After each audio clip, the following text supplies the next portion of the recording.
Hi, I'm Liz. I've been in the church for about 1.5 years now. Growing up, I had an underlying anxiety and restlessness about me. In my teenage years and at uni, I always tried to busy myself, cramming in too many things at once, partying and all the other things that come with that kind of lifestyle. I couldn't stand times of stillness or quietness. I always had to be doing something. After uni, I spent time travelling abroad, never really staying in one place for too long. I still felt restless, like I couldn't find peace.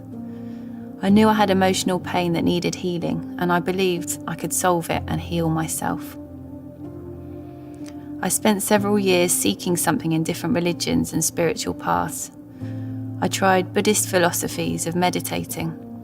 I thought if I could just empty my mind for long enough, maybe I could find the lasting peace that I was hoping for. I went to see tarot readers and psychics looking for answers about my past and future. I remember on one occasion I attended a Hindu chakra healing where crystals were being used.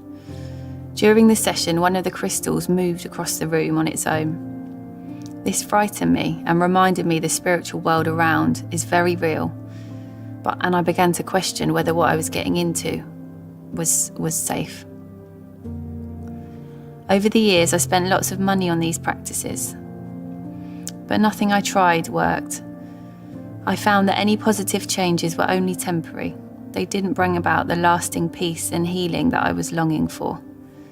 I always went back to feeling restless and unfulfilled, and longing for something more. In 2017, I hit rock bottom. I became a single mum and developed some ongoing health issues. I got to a point in my life where I felt empty and broken, and I realised I couldn't do things on my own anymore. In 2017, I hit rock bottom. I became a single mum and developed some ongoing health issues. I got to a point in my life where I felt empty and broken, and I realised I couldn't do things on my own anymore.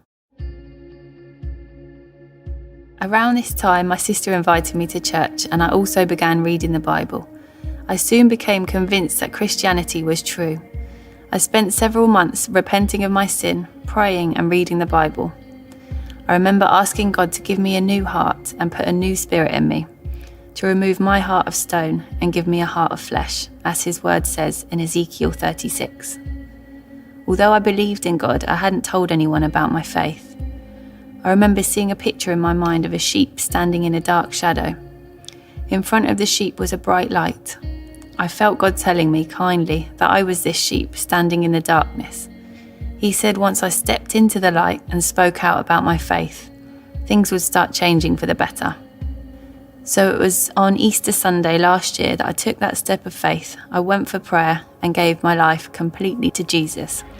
And nothing's been the same since. The day after, I felt as if my heart had jump-started back to life.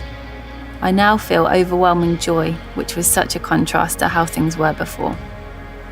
I also feel that God opened my eyes to see other people's pain and hurt, which has put a longing in me to share with others who Jesus is and how he can mend a broken heart. My ongoing health issues have increased my dependence on God. When I gave my life to Jesus, I was hoping for healing, which didn't happen straight away. Now I see how God's been using this as a way for me to stay close to him. I seek him daily, and the more I seek him, the more he shows up in my life, which makes me want to seek him all the more. It's like this cycle of awesomeness that's going on, and God deserves the glory for it.